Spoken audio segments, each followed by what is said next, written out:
ആരാധിക്കുമ്പോൾ നമ്മുടെ പൂർണ്ണ ഹൃദയത്തോടെ ആത്മാവോടെ സർവശക്തിയോടെ ദൈവമായ കർത്താവിനെ ആരാധിക്കണം. മറ്റൊരുവൻ രക്ഷയില്ല. ആകാശത്തിലെ മനുഷ്യ രക്ഷക്കായി മറ്റൊരു നാമവും നൽകപ്പെട്ട ഏക നാമം അറിയണം, ഈശോയാണ്. അപ്പൊ നമ്മളെ ഈ ഭൂമിയിലേക്ക് അയച്ചത് എന്തിനാണെന്ന് അറിയാമോ? നമ്മൾ ഈ ഭൂമിയിലേക്ക് അയച്ചത് എന്തിനാണ്? നല്ല പിടിപാടുണ്ടോ? നമ്മള് മക്കളും വിധവാളി മക്കള് അപ്പൻ അമ്മ നമ്മള് ഒരുമിച്ച് ജീവിക്കുക അല്ലേ? അങ്ങനെയല്ലേ? ശരിയാണ്.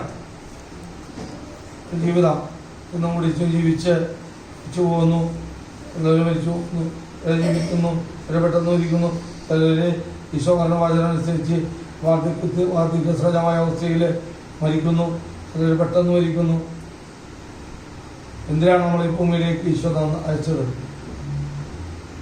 പറ, എന്തിനാണ് ഈ ഭൂമിയിലേക്ക് അയച്ചത്?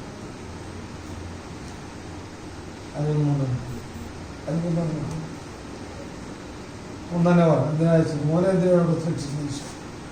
നിന്നെ അപ്പച്ചനും അമ്മച്ചിക്കും ഇവിടെ ഭൂമിയിൽ അപ്പനറിയുമ്പോൾ അമ്മ അറിയുമ്പോൾ സൃഷ്ടിച്ചു. നിന്നെ ഇവിടെ സൃഷ്ടിച്ചപ്പോ എന്റെ അപ്പനെ അറിയില്ല, അമ്മ അറിഞ്ഞില്ല.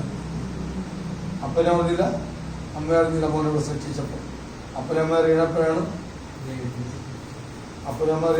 സൃഷ്ടിച്ച് മോൻ ഉദരത്തിലായെന്ന് അപ്പനമ്മ അറിയണപ്പോഴാണ് ജനിക്കുമ്പോ അല്ല, അറിയണത് മാസത്തിന് ശേഷം. ഹോസ്പിറ്റലിൽ പോകുമ്പോ എന്തെങ്കിലും ബുദ്ധിമുട്ടൊക്കെ തോന്നുമ്പോ